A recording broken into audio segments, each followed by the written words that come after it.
Shri Krishna Chaitanya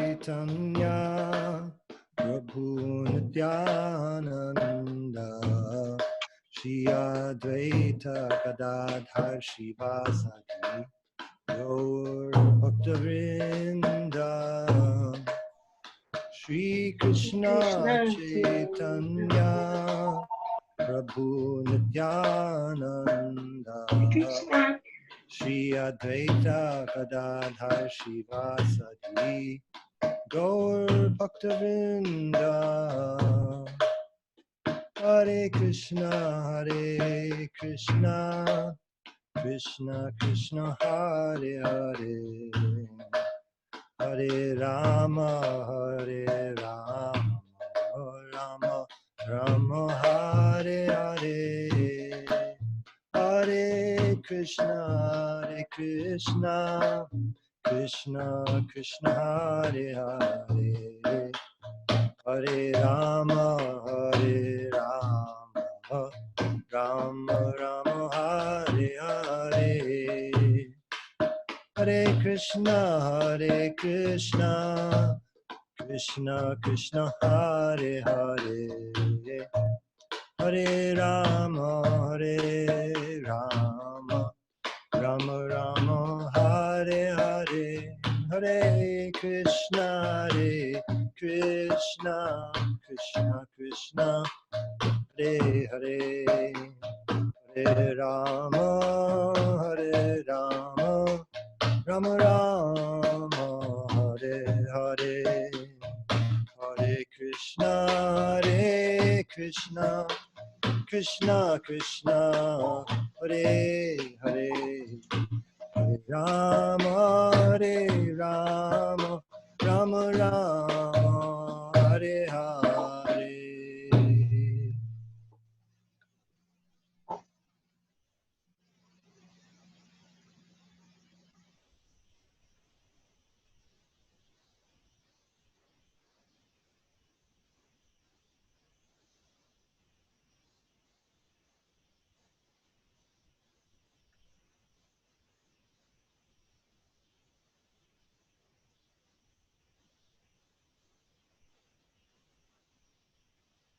Prabhu Nityananda, Shri Advaita Gadadhar Shivasadi Gaur Bhaktavrinda. Hare Krishna, Krishna Krishna, Hare Hare. Hare Rama, Rama Rama, Hare Hare. Thank you very much for coming.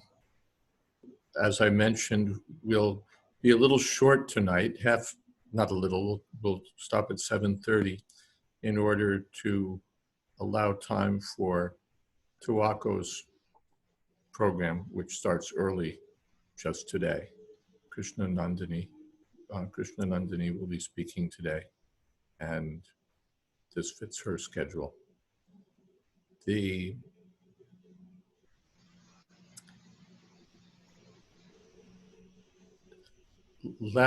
the last meeting, we discussed some of the difficulties of the Vanaprastha ashram, particularly everything came down really to one word: security.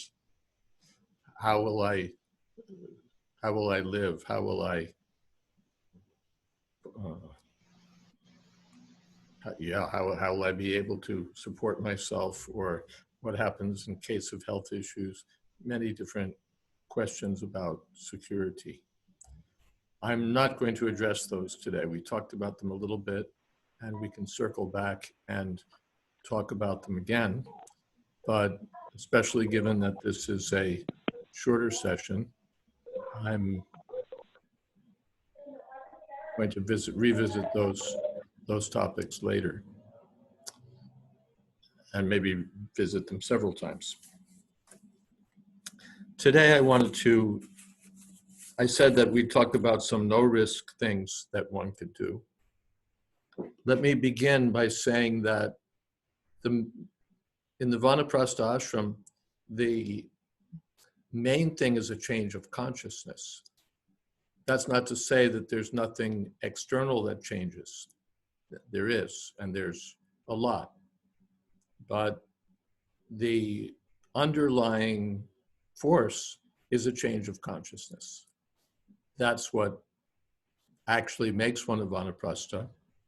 That's what actually propels one along in the Vanaprastha ashram, is this change of consciousness. It, of course, it's a continuation or either an extension of or related to our desire to advance in Krishna consciousness. On that Krishna conscious path, part of what we want to do is cultivate detachment from this material world. And well, all of what we want to do is cultivate detachment from this material world and attachment to Krishna. So in the Vanaprastha ashram, of course, detachment is a major theme, because in the Grahastha ashram, attachment is developed. A relationship, especially between husband and wife, then with children, with one's possessions, with so many things relating to one's household affairs. A natural attachment is expected, or it does develop. So in the Vanaprastha ashram, we're looking to reduce that attachment. And we can look at it this way. As we begin the Grahastha ashram, we're building up. A young man and young woman get married and build up a career, build a nest, they get a home and various possessions, and the children, and so many things develop. So we're building up, just as during youth, we're growing. Young man is growing in strength, he's increasing in capability and in his net worth. So in the Vanaprastha ashram, just the opposite, we're winding down, reducing our necessities, reducing our attachments, getting free from the engagements that we took up in terms of material life. In the Grahastha ashram, one is looking for a good career, promotion, advancement in one's profession. In the Vanaprastha ashram, one is looking to pull back from those things. So it's a process of winding up or winding down in preparation for leaving this world, or in preparation first for leaving family life altogether, and finally and inevitably leaving this material world. So that's the overall theme. That's the overall theme, detachment. And as we know, the sages or the kings and people of previous ages used to achieve that by going to the forest and very dramatically detaching themselves, living a life of severe austerity. And we're not going to do that because it's not possible or advisable.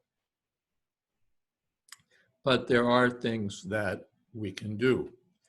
Some of them, as we discussed last time, do involve a sort of risk, that is saying that I'm going to depend now more on Krishna and less on material security. That requires conviction, it requires courage, it requires confidence that I can do this. But there are things that I can do that don't even involve a risk, and perhaps even reduce the risks that we have. We talked about, of course, the headline item in a previous meeting, which is that in the Vanaprastha ashram, there's no sex, because sex is the anchor of material life. So in the Grihastha ashram, there's scope for regulated sex life, but in the Vanaprastha ashram, no sex. Brahmacharya ashram, Vanaprastha ashram, sannyasa ashram, no sex. That's the first thing, and that's essential. There's no Vanaprastha life along with sex life. Now, what are some of the other things that one can do? Well, there are quite a number of things. One is that one can simplify one's eating. We read about this in the Bhagavatam, that kings like Prithu Maharaj and the others would go to the forest. They would live on roots and berries and leaves and so on. And again, that's an example that we can't follow. But we can simplify our eating. The Grihasthas, we read sometimes that Prabhupada has written that the rich eating and so on is for the Grihasthas, not for the Brahmacharis. It's also not for the Vanaprasthas. If the Vanaprasthas can simplify their eating, that will be good for them on several accounts. One is that, remember, the Vanaprastha ashram is accepted around the age of 50. At that age, to reduce eating is generally good. If you're overweight, then it's definitely good. And we know that in America, many people, a disproportionate number of people, including devotees, are overweight. And that's not only a health risk, but Hare Krishna. There's a way to make it sure that people are muted upon entering. I don't have this,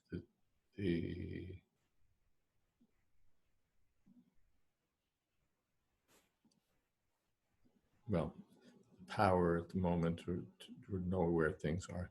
This is a strange conference because I can't manipulate it before I get in. Anyway, that's another thing. So the other thing is that reduced eating means that the senses become more easy to control. When the senses are powerfully fed or fed with stimulating food, they become influenced more by passionate life. They become less easy to control. Of all the senses, the tongue is difficult to control and essential to control. If the tongue is not controlled, then controlling the other senses becomes more difficult.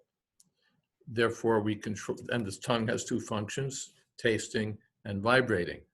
So for the tasting function, we know for the vibrating function, chant Hare Krishna, and for the tasting function, the food can be simplified.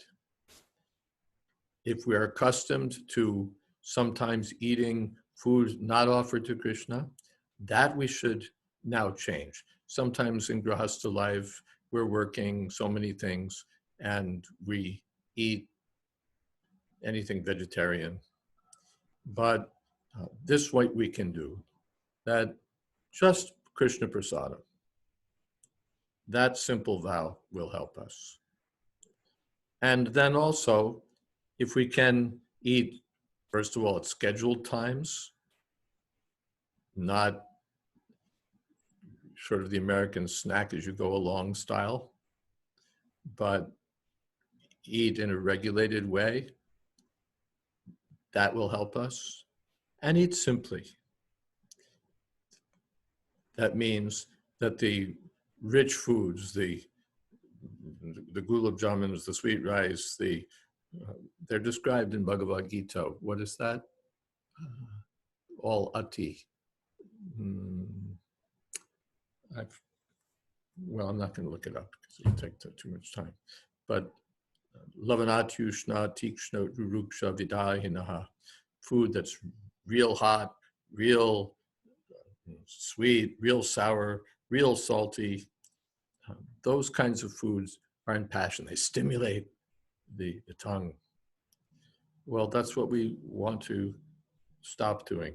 We want to reduce the stimulation and eat in the mode of goodness, which means food that's nourishing, food that's healthy, food that gives satisfaction. You take it and you say, yes, that's nice. I've had my fill. So that kind of eating makes the senses peaceful. It helps us bring the senses to a peaceful condition. So that's a simple thing that the grahastas can do. Simplify their eating. And I won't tell you what that means, what to eat, what not to eat. That's up to you. You may want to be very, quite strict or quite radically simple, or you might want to just cut in a more modest way. But that's something that we can do. And it can be progressive also. More simple, more simple, more simple. That will make us more healthy. That will make us more peaceful. That will help us bring the senses under control. And there's no risk in this, unless you're terribly, some people perhaps doctor's orders, you don't want to eat less, you're already undernourished, but that's probably not the general case. Even then, you don't have to eat opulently. But generally the problem is the opposite, that we're accustomed to eating more. Over these 25 or so years of householder life, we've become perhaps paunchy or oversized. So eating can be simplified. Eating can be simplified. Then, of course, speaking. That's the other function of the tongue. So we can accustom ourselves to speaking more about Krishna and cut on Brahmya Katha. Cut the needless talk by increasing the chanting of Hare Krishna and speaking about Krishna. When Prabhupada was in Fiji, one of the devotees there was, and two of the devotees were an elderly couple, and the gentleman asked Srila Prabhupada what he should do. And Prabhupada answered in 2 words, more japa. Chant japa more.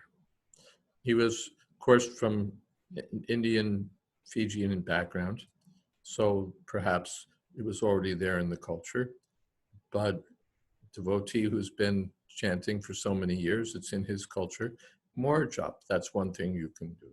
Doesn't require tremendous rushing here and there. Sit down and chant Hare Krishna. That's not a useless engagement, especially in one's older years, just to chant Hare Krishna.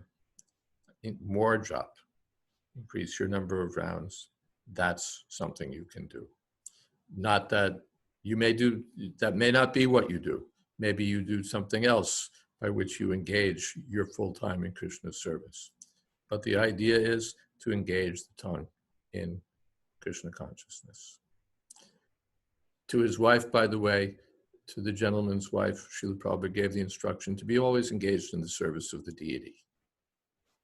So that's another theme. The idea is that at this stage of life, we should be engaged in these direct methods of serving Krishna, hearing, chanting, worshiping the deity. These direct devotional practices are the essence of life, especially for the retired people. So that's practical. I've mentioned a couple. Then another simple thing, and I've got a long list here that we're not going to cover. I think I've mentioned this before. Cut the television. The television is not a devotional necessity. It's not a spiritual necessity. If you're one of these really controlled people that only watches on the television devotional, or ISKCON devotional films and so on, fine. Cut your cable connection. You have the machine and you watch something Krishna conscious, but you don't need cable TV. And especially we see this is sort of a default mode for many people in retired life. They spend so much time watching the television, the news, the Star TV, this, that, and really waste their life. So this is something that you can do that will, first of all, keep Maya from infiltrating or from having an open invitation into your home. And it will save you so much time, which you can now invest in chanting Hare Krishna, in serving Krishna. So television, either get rid of the darn thing entirely or cut your cable connection and be very strict about using it just for strictly devotional viewing. And for some people, that won't make much difference. So anyway, you're already doing that. For others, you may find that this is a large and easy gain. There's no risk. No one ever died from not watching television. And here's a simple, easy sacrifice. And it may save you money also. If you're a cable subscriber, you just got some extra capital. So that too. I've spoken for 20 minutes. Why don't I stop here and see if there's some questions or comments that you'd like to bring forward. Maharaj, but before I go to other questions, I was just hearing you speak about getting rid of the television. And of course, nowadays, I think it's more prevalent that everyone is surfing the internet to get their video stimulus. And that's probably another whole topic of how to gradually reduce your internet connections. That's like a month-long seminar, but I can say one thing that I do, which I find very helpful. Till 9 o'clock, the gadgets are off. Till 9 a.m., the gadgets are off. That's time for sadhana. That's time for spiritual engagement. So absent some, urgent necessity, something that really needs me to be available, which is not very common. Just till 9 o'clock, let it be off. And then you won't be doing this chanting with one hand and texting with the other, or chanting with one hand and watching to see what's coming in, or hearing those alarms and then thinking, yes, I better respond. It's just off. That alone, and that again is not a big sacrifice. The world can wait. Nothing terribly urgent is going to happen. So before 9 o'clock, or whatever hour you want to push it to, 10 o'clock, 11 o'clock, till that time, just keep your gadgets off. The phone, the tablet, the laptop, just keep them off. And those are your most valuable hours, those early hours of the day, which are now focused. You don't have a television, you don't have internet, you have Bhagavatam, you have beads, you have Bhagavatam, you have the deities. That in itself it can be uplifting. Yes. Is that all right? Tulsi Priya had something. Mm-hmm. Hi, Krishna Maharaj. Thank you very much for the talk. On the subject of eating, if you don't mind, I would just like to share a little bit of realization I had about it. I'm overweight, but that's more from sedentariness than overeating, although I probably do overeat a bit. But when I first joined, I was not that young. I was not yet 30, and I could eat maybe 3 plates of prasadam and not bat an eye and still have energy to do what I needed to do. And then as I got older, I started to realize that when I would eat a lot, like especially at a feast, Sunday feast or a feast day, a festival day, that I would overeat, and then I would suffer so greatly afterwards from overeating that it would kind of ruin the experience of having enjoyed a nice feast. So then I started just eating a little bit, you know, like one plate, and then I would have the enjoyable experience of having nice Krishna Prasad without the suffering afterwards from indigestion. And as I aged more and more, and then when I went to India, I got sick. And I remembered your words and other people's words about not overeating when you're sick. And I developed a system for not eating too much, and it kept me from getting sicker. And I feel like as you age, your energy, the more energy of your body gets put into digestion, the less there is for maintaining and repairing the other bodily functions that go on. So it seems to me that people need to pay attention to the cues of their body and reduce their eating gradually, because it's going to end up in disease, result in disease down the line if you're wasting your energy on digesting too much food rather than allowing that energy to maintain and heal the body. I hope that makes sense. It does. Prabhupada said, like a child should eat more. There's two things, overeating and undereating. Said for a child, it's all right to overeat, but it's better for the older people to undereat. And one theme of the Vanaprastha ashram is that a lot of the things we're talking about are the things that our bodies are asking us to do anyway.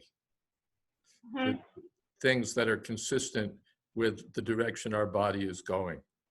So less eating, less passionate activity. This is all consistent with biology.